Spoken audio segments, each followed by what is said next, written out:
O'zbekiston Respublikasi Vazirlar Mahkamasining 2025-yil 20-avgustdagi 527-sonli davlat va nodavlat ta'lim tashkilotlarini jalb qilgan holda vaucher asosida kasb va xorijiy tillarga o'qitish tizimini joriy qilish to'g'risidagi qarori qabul qilindi.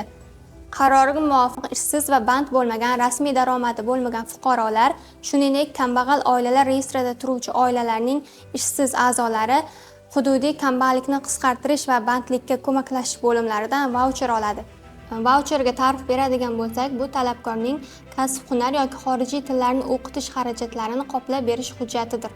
Yana bir muhim jihat, vaucher egasi kasbiy ko'nikmalar markazlaridan tashqari EcoSays Mehnat.uz saytida ro'yxatdan o'tgan nodavlat tashkilotlardan birortasini tanlab, o'zlari istagan kasb-hunarni o'rganishlari mumkin.